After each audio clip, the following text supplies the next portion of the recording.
Assalamu alaikum, 7th class. I am teacher Ramza. As you know, I teach geography.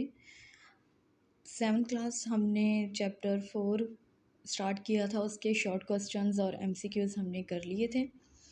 अब देखें, detail questions देख लें। हमने सबसे पहले क्वेश्चन 2 करना है, ठीक है। Explain the vertical distribution of temperature, ठीक है।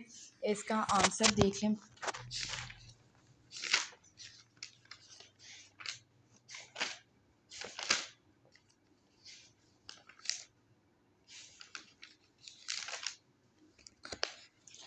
पेज नंबर 38 ओपन कर लें।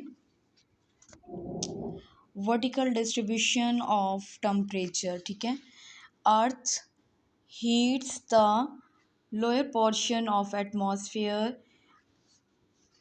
अर्थ क्या है, जो लोअर पोर्शन है एटमॉस का, उसको हीट अप करती है, मतलब उसको गर्म करती है। Then this heat reach the upper portion of atmosphere. फिर यही जो हीट है वो क्या होती है, अपर पोर्शन में चली जाती है, ट्रांसफ़र होती है, वहाँ तक पहुँचती है, कहाँ, किसके, एटमॉस्फेयर के। इट प्रूव्स, ये साबित करती है, why the lower atmosphere is more hot and as we move up upwards temperature keeps on falling, ठीक है। ये प्रूव करती है, साबित करती है कि जब हीट एटमॉस्फेयर के लोअर पोर्शन में होती है वहाँ बहुत ज़्यादा टम्परेचर होता है। जैसे जैसे वो टम्परेचर ऊपर की तरफ मूव करती है तो टम्परेचर क्या हो जाता है, गिरना शुरू हो जाता है। कीप ऑन फॉलिंग मतलब डिक्रीज़ होना शुरू हो जाता है। This is known as the vertical distribution of temperature, जो कि क्या कहलाती है, वर्टिकली डिस्ट्रीब्यूशन ऑफ टेम्परेचर, ठीक है। The temperature decreases by 6.5 degree centigrade at every 1000 metre height, ठीक है।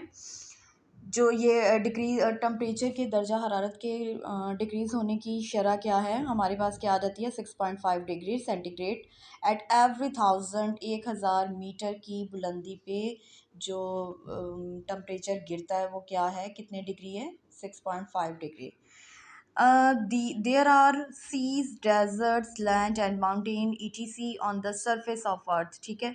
ये हमें पता है कि जो अर्थ की सरफेस पे है क्या क्या चीज़ें पाई जाती हैं। सिर्फ ये नहीं है कि वहाँ ज़मीन है या सिर्फ पानी है, ऐसा नहीं है। वहाँ सीज़ हैं, डेजर्ट सहरा हैं, सीज़ समंदर हैं, लैंड ज़मीन है और माउंटेन्स पहाड़ हैं, ठीक है।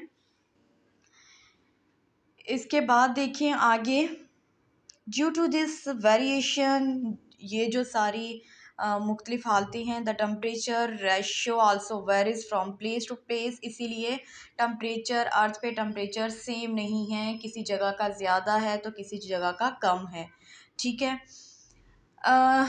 At dawn and sunset the sun rays fall on earth in curved manner, ठीक है। जब दिन के दिन सुबह से मतलब दोपहर के बाद का जो टाइम होता है उसको डान कहते हैं। सनसेट जब सूरज गरूब हो रहा होता है तो वो सन की रेज अर्थ पे किस मैनर में पड़ती है, कर्व्ड मैनर में, ठीक है। कर्व होके उसकी शक्ल बनती है, ठीक है। So there is less heat, इसीलिए क्या होता है, टेम्परेचर कम होता है, हीट कम होती है, इसीलिए वो हमें दिन का वो जो हिस्सा है वो ठंडा महसूस होता है। At 12 o'clock of noon the sun rays fall vertically on earth so there is more heat. और जब वही रेज है सन की वर्टिकली वर्टिकली डिस्ट्रीब्यूशन करेगी, मतलब वर्टिकल हो के फॉल करेगी अर्थ के ऊपर, तो क्या हो जाएगी, मोर हीट, ज़्यादा गर्मी होगी, ज़्यादा टेम्परेचर होगा, ठीक है। ये आपका क्वेश्चन है, आपने अच्छे से इसको रिवाइज याद कर लेना है, लर्न करना है और इसको राइट कर लेना है। ओके, अल्लाह हाफिज़।